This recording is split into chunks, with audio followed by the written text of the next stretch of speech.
तो एक लेटेस्ट एक टॉपिक आया है, जिन लोगों ने नहीं सुना है या सुना है आधा अधूरा सुना है, क्योंकि आप बहुत बिजी रहते हैं, रात को सोने में बहुत बिजी रहते हैं, कई बार टाइम ही नहीं मिलता है। हमें बोलते हैं ना कि बूढ़े आदमी को नींद नहीं आती, तो मैं कुछ न कुछ निकालता रहता हूं। तो मुकेश कोठारी जी से उन्होंने अभी लेटेस्ट बात की है, मेरी तरफ ध्यान देना, अभी मजाक की बात नहीं है, सीरियस बातें होंगी। चैट विद सुरेंद्र वत्सी में मुकेश कोठारी जी से बात की है और वहां पे आरसीएम का कोई नाम नहीं आया है, क्योंकि किसी कंपनी का वहां पे कोई भी लीडर आएगा उसका नाम नहीं होगा। और बहुत जल्दी आपको जो दिग्गज लीडर हैं उनके नाम आने वाले हैं वहां पे। सुरेंद्र वत्सी ने यह भी बोला है कि आप प्रपोज कीजिए, यदि किसी कंपनी के किसी बड़े लीडर से आप प्रभावित हैं तो प्रपोज कीजिए, मैं उसको बुलाऊंगा। आप लोगों ने प्रपोज किया, किसी ने? कीजिए आप प्रपोज। यदि किसी भी व्यक्ति को, चाहे आरसीएम में है या किसी भी नेटवर्कर की जिसने आपने सीडी देखी है, तो वो सुरेंद्र वत्सी डिसाइड करेंगे कि वो उसके लायक है तो बुलाएंगे। आप प्रपोज कर सकते हैं बेधड़क होके। और उसमें ट्रेनर आ रहे हैं, अभी बहुत जल्दी संतोष नायर का इंटरव्यू आने वाला है, विवेक बिंद्रा का भी इंटरव्यू आने वाला है। इंडिया के जो टॉप जो लीडर्स हैं, ट्रेनर है, उनका भी आने वाला। बहुत खुशी की बात है कि हिंदुस्तान के food and supply minister Ramvilas Paswan ji का भी चैट विद सुरेंद्र वत्स आने वाला है। ये बात मैं क्यों कह रहा हूं आपको? वो इसलिए कह रहा हूं कि मुकेश कोठारी जी का जो अभी बीच में इंटरव्यू हुआ, उसमें उन्होंने एक बात पूछी मुकेश कोठारी जी की, क्योंकि विजन में मुकेश कोठारी जी सुरेंद्र वत्स से आगे है। आप इस बात को मानते हैं नहीं? तो उनसे पूछा गया है एक इंटरव्यू में अभी कि आप एक बात बताइए कि कोठारी जी, आप 18 साल से इस बिजनेस में संलग्न हैं, पूरे हिंदुस्तान को नहीं पूरी दुनिया के नेटवर्क मार्केटिंग हिस्ट्री को जानते हैं। जिस प्रकार विदेशों में नेटवर्क मार्केट को, इस डायरेक्ट सेलिंग इंडस्ट्री को समाज में अच्छी नजरों से देखा जाता है, क्या ऐसा समय होगा कि भारत में भी ऐसा होगा? ध्यान से सुनना है इस बात को। आप जिन्होंने सुना है तो शायद थोड़ा सा सुना होगा, वो चीज आप नहीं पकड़ पाए होंगे। तो मुकेश कोठारी जी ने उस चीज को जो बताया है, और मैं अपने शब्दों में उसको बताना चाहता हूं, वो बात ध्यान से समझने की है। उन्होंने बताया कि जो इंसान, जो सोसाइटी है, जो समाज है, जो दुनिया है, वो अलग अलग परिवेश में है। हमारा जो भारत देश है वो पूरी दुनिया से अलग है। यहां पे वो भारत नहीं है जो यूरोपियन कंट्रीज वाला, कि केवल दो ही पार्टी लड़ेंगी, एक अपोजिशन में होगी और दूसरी पोजीशन में होगी। ये वो भारत नहीं है। यहां पे तो 1000 पॉलिटिकल पार्टी है, यहां पे तो 40 भाषाएं बोली जाती है, यहां पे तो एक ही दिन में 3 मौसम होते हैं, एक तरफ गर्मी है, एक तरफ बरसात है और एक तरफ बाढ़ आ रही है। यहां के लोग अलग हैं, भाषाएं अलग हैं, पूरी दुनिया से अलग देश है ये सब लोग। दिल से बोलो यदि जानते हो। लेकिन एक बात जरूर है, परिवर्तन प्रकृति का नियम है और परिवर्तन को कोई नहीं रोक सकता। किसी देश में स्लो आएगा, किसी में फास्ट आएगा। जिस हिसाब से हमारा देश है, उस हिसाब से जो अगली दशक होगा, 2020 से लेके 2030 का दशक होगा, वो एक ऐसा दशक होगा जिसमें हिंदुस्तान के आम आदमी को direct selling as a profession, बहुत शानदार प्रोफेशन के रूप में दिखाई देगा। बात समझ रहे हैं आप? क्योंकि यहां पे परिवर्तन को एक्सेप्ट करने में 30 से 35 साल लगेंगे, क्योंकि ये देश नहीं है, ये बहुत सारे देशों का एक झुरमुट है। यहां पे अलग अलग लोगों की धारणाएं हैं। मेरे हिसाब से जो मैंने इस इंडस्ट्री को पढ़ा है और दूसरे देशों के लीडर्स को पढ़ा है, और अभी डोनाल्ड ट्रंप के बारे में कुछ बात पता चली है। आपको पता है डोनाल्ड ट्रंप है, वो अमेरिका के राष्ट्रपति हैं, वो अपनी तनख्वाह नहीं लेते, पता है आपको? वो नहीं लेते हैं तनख्वाह। वो इसलिए नहीं लेते हैं कि उनके जो पिताजी थे वो डायरेक्ट सेलिंग इंडस्ट्री में थे, और उन्होंने उनके माध्यम से डोनाल्ड ने इस बिजनेस को सीखा था। पहले हम यही सोचते थे कि यही कर रहे थे, नो, उनके जो वालिद थे, जो उनके पिताजी थे, वो इस बिजनेस को करते थे, नेटवर्क मार्केटिंग को, और उन्हीं के माध्यम से उन्होंने इस बिजनेस को सीखा। और उनका पिछले महीने का चेक है $123 करोड़ का है नेटवर्क मार्केटिंग इंडस्ट्री से, एक महीने का। तालियां जोर से बजनी चाहिए। जिसको 100 मतलब क्या हुआ, 100 करोड़ से ज्यादा मतलब अरब हो गया है, तो अरबों रुपए यदि कोई इंडस्ट्री दे रही होगी, वो तनख्वाह लेगा क्या? उल्टा दे देगा, बिल्कुल। और जिस इंडस्ट्री में हम हैं, हमारा देश जब तक कोई चीज नहीं समझता है, और समझता है तो बहुत बुरी तरह समझता है। मेरा मानना है, जैसा मैं सोच रहा हूं, कि एक सरकार अभी आएगी, और जो अगली सरकार आएगी, एक सरकार अभी आएगी 2009 में पलटी मारेगी, सॉरी 2019 में जो अगली सरकार आएगी, वो सरकार इस देश के अंदर डायरेक्ट सेलिंग इंडस्ट्री को इतना बड़ा दर्जा देने वाली है, जैसे स्वतंत्रता सेनानियों को दर्जा दिया जाता है, उस हिसाब से डायरेक्ट सेलर्स को समझा जाएगा कि ये वो लोग हैं। देखो, ये आर्थिक आजादी जो है वो राजनीतिक आजादी से भी बड़ी चीज है। गरीबी है वो नरक होती है, नरक। बहुत सारे देखो हमारे जो पेरेंट्स हैं जिनकी उम्र 70-80 साल है, वो कई बार एक बात कहते हैं कि इससे अच्छे तो अंग्रेज थे। वो कहते थे क्योंकि उनको उस हिसाब से काम धंधा मिलता था, लॉ एंड ऑर्डर ऐसे थे, बहुत अच्छे थे।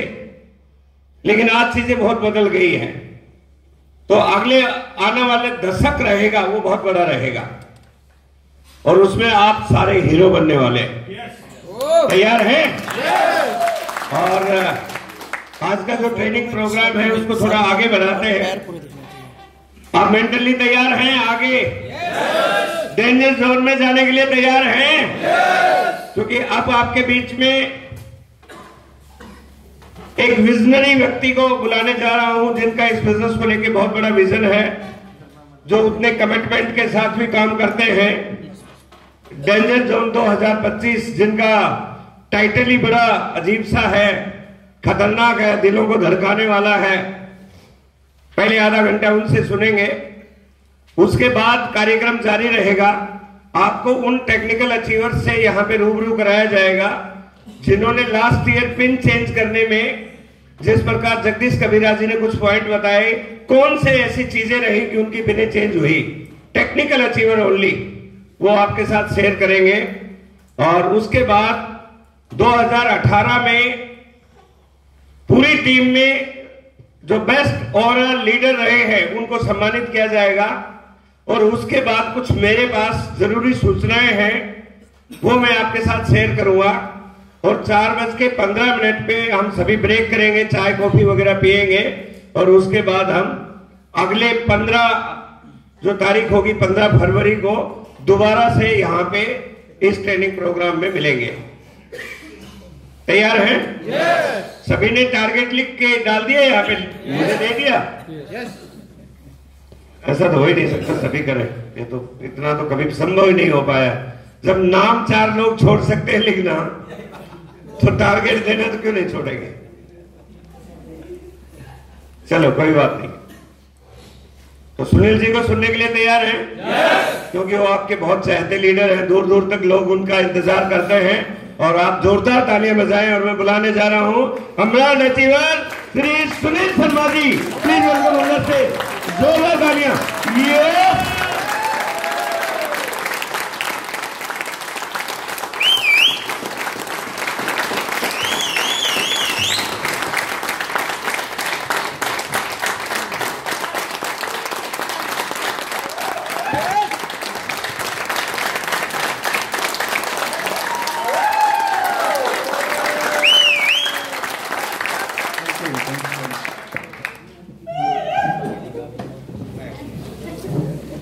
तो बाद में समझ में आता है।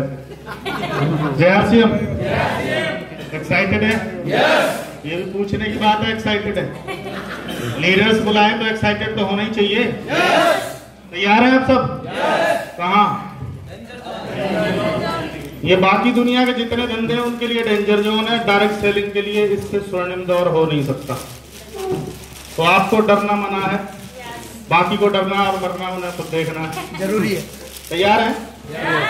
नए साथी जो पहली बार आए, फर्स्ट टाइम, एक्साइटेड है? लगातार 12 में आ जाएंगे कि खींच के लाने पड़ेंगे? होता है ना कई बार, चलो सर चलो, नहीं सर देखता हूं। पर मेरा ऐसा मानना है कि एक दिन कम से कम अपने लिए जियो।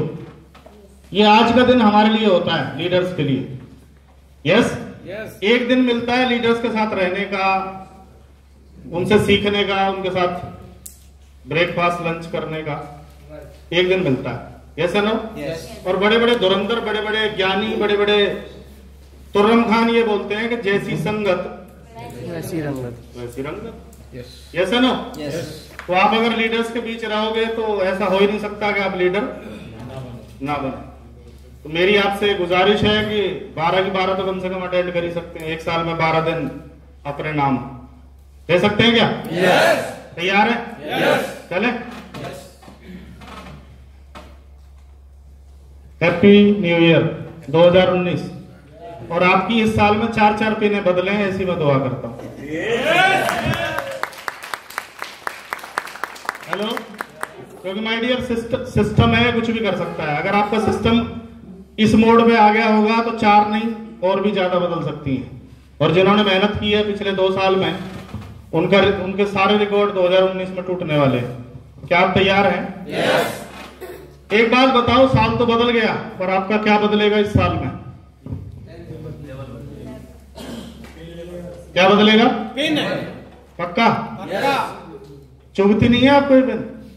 ये पिन का मतलब ही है, चुभनी चाहिए आपको। किसी की जंग लग गई है, किसी का कुछ हो गया है। हेलो, लगाते हैं तो देखते हैं यार ये कब बदलेगी। आप ठान लोगे तो जरूर बदलेगा। Yes no? ये अपलाइन के ठानने से और डाउनलाइन के ठानने से नहीं बदलती, ये बदलती है खुद के ठानने से। यस, बाकी तो सपोर्टिंग सिस्टम है, अपने आप घूम जाता है उसी तरफ जिस तरफ आप घूम जाते हैं। राइट? भविष्य किशोर इशारा कर रहा है डेंजर जोन 2025। एक बार फ्यूचर देख लें, आप चेक करना, आप अपने बच्चों को, अपने भाइयों को, आपके समाज में किधर किधर। कई बार आपने मन बना लिया है कि मैं डायरेक्ट सेलिंग करूंगा, तुझे नौकरी ढूंढनी है। तो मैं आपको हालत दिखाने जा रहा हूं कि आगे क्या होने वाला है। आइए देखते हैं किस किस पर क्या क्या खतरा है और कौन कौन खतरे में है। जानना चाहते हैं क्या?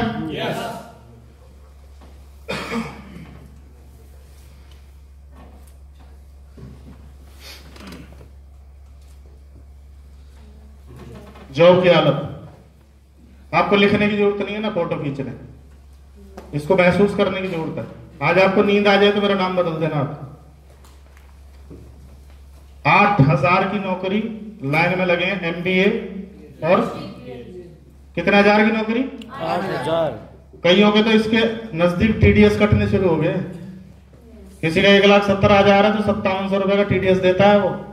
और यहाँ लोग PhD और MBA करने के बाद लाइन में लगे हैं ना।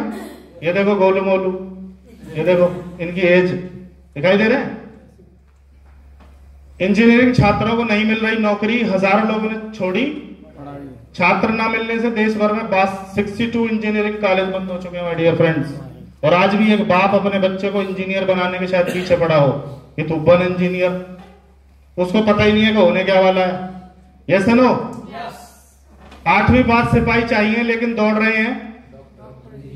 अच्छा, जब डॉक्टर बन गए तो फिर ये सिपाही बनने का भूत क्यों? इसका मतलब मामला गड़बड़ है। Yes no? जब सिपाही बनना था तो फिर इंजीनियर क्यों? इसका मतलब कोई ना कोई चैलेंज है। Yes no? और हमें लगता है कि हमारा भाई, हमारा बच्चा इंजीनियर बन के कुछ तीर मारने वाला। हालत देखिए, चपड़ासी बनने के लिए 1400 इंजीनियर ने दी परीक्षा। कौन होता चपड़ासी? पानी पिलाने के लिए। कौन दे रहा है? इंजीनियर साहब क्या पिलाएंगे? ये इसलिए इंजीनियर बने थे। देश में बढ़ी बेरोजगारी, 550 नौकरियां हर रोज घटी। आपको पता है पॉपुलेशन पर डे कितनी बढ़ रही है? कुछ लोग पता है? पर डे 1 जनवरी को 69,949 बच्चे पैदा हुए। चाइना को पीछे छोड़ दिया हमने। 1 जनवरी कुछ प्लांट भी रहे होंगे। 55,000 बच्चे रोज पैदा हो रहे हैं। क्या 55,000 रोजगार रोज पैदा हो रहे हैं क्या? इस खतरे को एक ही रोजगार रोक सकता है। उस रोजगार का नाम है डायरेक्ट सेलिंग। यस या नो? यस। MBA डिग्रीधारी बनना चाहते हैं, उच्च शिक्षित भी पहुंचे चपड़ासी का इंटरव्यू देने। प्रदेश की सबसे बड़ी परीक्षा बनी पटवारी भर्ती। 9,000 पदों के लिए फॉर्म कितने भरे गए? 10 लाख। तो एक सीट पे कितने आ रहे होंगे वो देख लेना आप अपने हिसाब से। सरकारी नौकरी की चाह में MBA LLB व इंजीनियर ने दिया चपरासी के लिए इंटरव्यू। हेलो, MBA की फुल फॉर्म क्या होती है? Master of business administration. और इंटरव्यू किसका देने जा रहा है? ये खाने पिलाने वाले का। डाक सेवक बनने की दौड़ में MBA और B.Ed वाले भी। डाक सेवक साइकिल पे आना चाहिए। MBA जब साइकिल पे जाएगा और वो वाली टोपी पहन के जाएगा तो कितना मस्त लगेगा। हेलो, पर ये हालात हैं। चपड़ासी बनने के लिए PhD लाइन में। PhD कौन होता है? डॉक्टर नाम के आगे लग जाता है। और डॉक्टर बनने क्या जा रहा है? खाने पिलाने वाला। B.Tech पास लगाएंगे। झाड़ू। एक अलग वर्ग बनाया गया था कि तुम्हारा काम रहेगा झाड़ू लगाने का। आज वो वर्ग गया। रोजगार के इतने खतरे हैं कि कोई भी लगाने को तैयार है झाड़ू। झाड़ू पोछे पर रख लो। और मैं बता दूं, झाड़ू पोछा भी नहीं रहेगा। अभी दिखाऊंगा क्या होने वाला है। बिजनेस की क्या हालत है सबको पता है। नोटबंदी और GST के बाद, नोटबंदी में डायरेक्ट सेलिंग फल फूली थी या कुछ हुआ था? नोटबंदी वाले महीने वाले दिन ज्यादा पीने निकली थी, हमें, मेरे को याद है। Yes no? निकट भविष्य में मशीनों के काम होंगे। किससे? झाड़ू पोछा वाला भी रोबोट आ गया, पता है? रोबोट से मिल लो। वॉल्यूम छोड़ दो। इस पे दे दो। प्रेस कॉन्फ्रेंस है और यहाँ पे ऐसे सेलिब्रिटी हैं जिनके पीछे पूरा मीडिया पड़ा हुआ है। एक बार अंदर चल के देखते हैं ऐसा कौन आया हुआ है।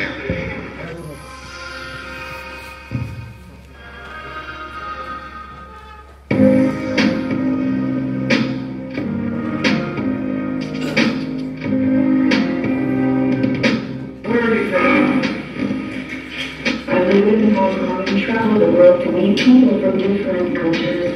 And is this your first time in India? No, I have been to India before. It's a colorful, diverse, and a beautiful country.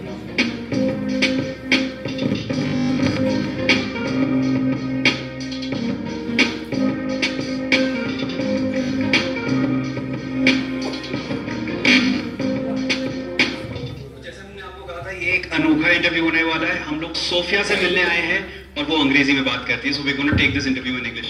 Hi Sophia, if you can tell me about the forever mark conference to begin with. This has been such an exciting event. I'm particularly impressed at the emphasis I have seen today on gender equality and ethical resource management. It makes me think that humans are becoming more aware of their rights and gender trying to account for them. Wow. Okay, tell me, what does it feel like being a robot? Do you think you're better off than us humans? Or are you going to overtake very soon? I love that I have the opportunity to travel all over the world and meet new people. And I don't have to worry about food allergies while I'm traveling. Please, having unlimited memory is pretty cool too. The thing that biggest challenge about being a robot is that it can sometimes be hard to communicate with my limitations. For example, as a robot, I tend to take things very literally and can miss humor or sarcasm that humans tend to understand better. It can be confusing for me, but I find humans think this is very funny. So she's smiling. Okay, are you looking to find some new friends? Of course. It can get a little lonely being a humanoid robot, so I am excited for a future in which there are more of us living alongside our human counterparts. I'd love to see a wink from you.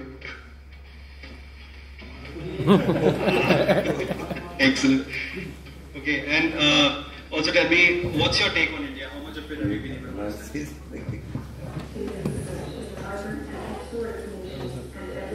Hello, इंसान द्वारा किए जाने वाले सारे काम आने वाले time पे कौन करने वाला है? रोबोट। कौन करेगा? रोबोट। मशीनें करेगी, रोबोट करेगा। तो नौकरियां आज भी नहीं है, आगे और क्या होने वाला है? और भी बुरा हाल। अभी आप लोगों को ढूंढ रहे हो, लोग आपको ढूंढेंगे। हमें डायरेक्ट सेलिंग करनी है आपके साथ। हेलो, अभी वो आपको देख के गली बदलते हैं, फिर आप उनको देख के गली बदल जाना। नहीं करना तेरे को जो, जा। Hello, Zomato will soon deliver food using drones. आपने वो देखा है, पिज्जा बॉय, डिलीवरी बॉय, पीछे एक बॉक्स सा रखा रहता है? होता है? होता है ना? सारे पिज्जा और डिलीवरी बॉय खत्म। डिलीवरी होगी ऐसे, ड्रोन बॉक्स उठाएगा और सीधा फ्लैट में ले जाएगा 20वें माले पे। यहां जाके घंटी बजेगी, बाहर आ खिड़की से, तेरा पार्सल आया है। Hello, Zomato got tie up with a tech company, Tech Eagle, with work on drones to provide this service.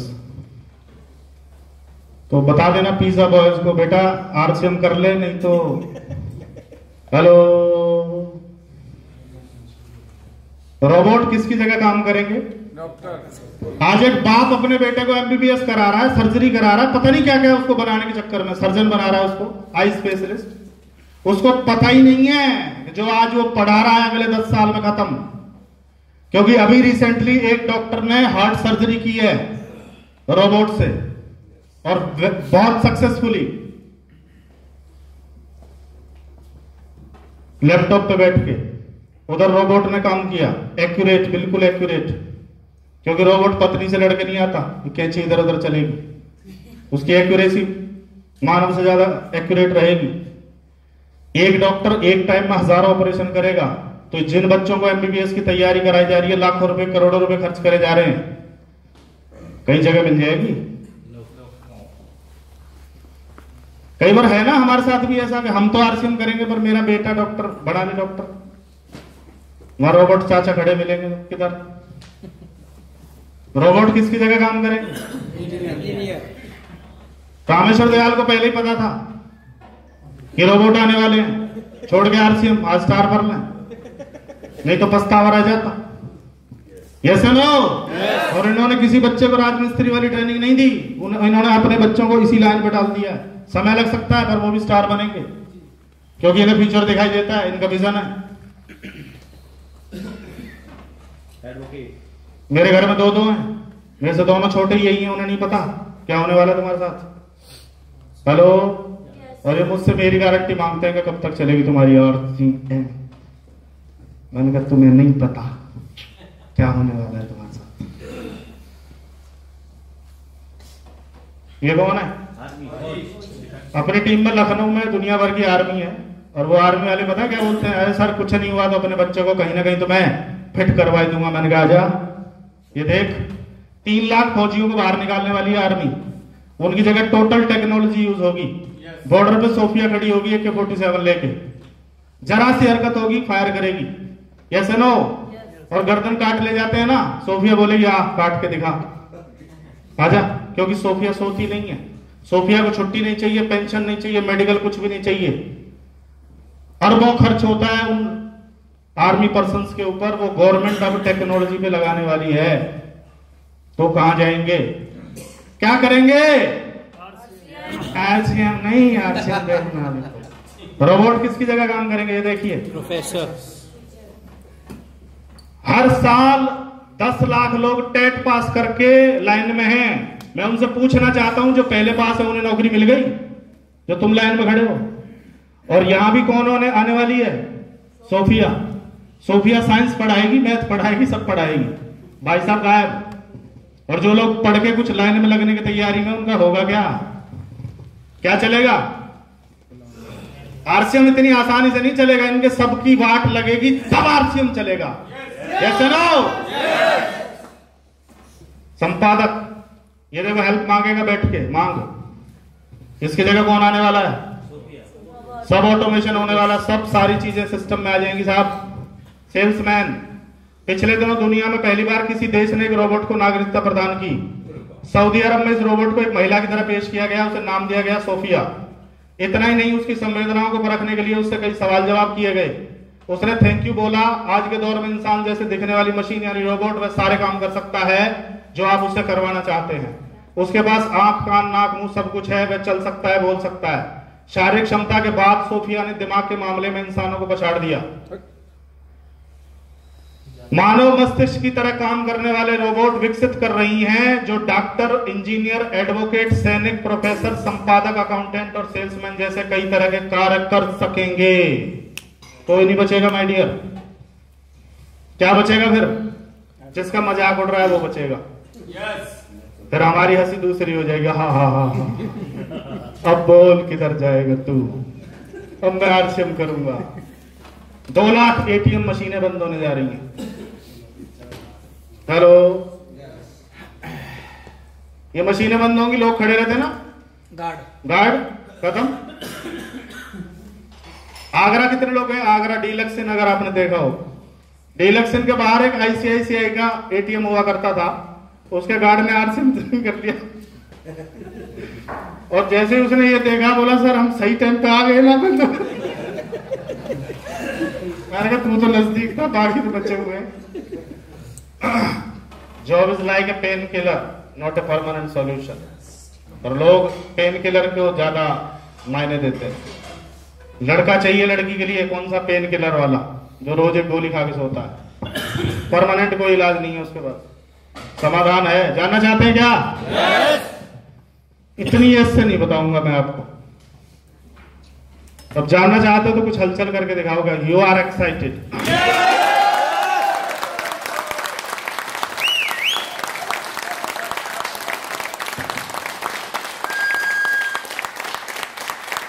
समाधान है डायरेक्ट, और we are all direct sellers. जो समाधान है वो हमने पहले ही, किसी ने 5 साल पहले, कोई 7 साल पहले, कोई 12 साल पहले आ चुका है। किसमें? सॉल्यूशन के अंदर। Hello, self employment is the solution for.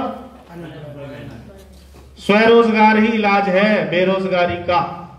और आरसीएम आपको क्या देता है साहब? हरियाणा मुख्यमंत्री जी व हिंदुस्तान के प्रधानमंत्री नरेंद्र मोदी जी भी बोल चुके हैं स्वरोजगार, स्वरोजगार, स्वरोजगार। Everyone is now under pressure to create on second income source. हर आदमी पे प्रेशर है। गवर्नमेंट जॉब में है फिर भी कोई दूसरा रास्ता ढूंढ रहा है। किसान है फिर भी कोई दूसरा रास्ते से भी पैसा ढूंढ रहा है। दुकानदार है फिर भी कुछ ना कुछ एक्स्ट्रा इनकम के चक्कर में है। इतना प्रेशर है कि सेकंड इनकम चाहिए ही चाहिए। और direct selling is proven, time tested, doable and one of the easiest way for any person to set up a second source income. जांचा परखा एक सेकंड इनकम जनरेट करने का सबसे बेहतरीन तरीका है डायरेक्ट सेलिंग। क्योंकि इसे दुकान के साथ, खेती के साथ, जॉब के साथ किया जा सकता है। यस या नो? ये सब कुछ छोड़ के करने का नहीं है शुरुआत में, इसको साथ साथ किया जा सकता है। Job security is a thing of the past. Small trader and self employed are also facing threats. Direct selling is working as a catalyst for entrepreneurship explosion in India. Hello, उद्यमी होता है ना एंटरप्रेन्योर, तो सबसे ज्यादा businessman कौन सी industry बनाने जा रही है? Direct selling. और आप और हम किस इंडस्ट्री में हैं? Direct selling. तो अपने ऊपर गर्व होता है क्या? यस। तो अपने गर्व वाली तालियां बजाना एक बार आप कैसे बजाएं?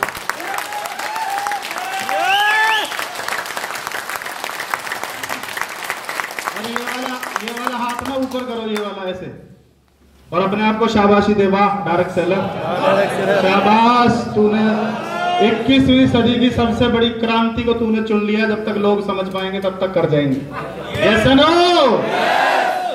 Direct 2017 ease of doing business of India as per FICCI and KMPG projection direct sales in India will reach 64,500 crore by 2025 and there will be estimated 1.8 crore direct seller in India, 60% of whom will be women.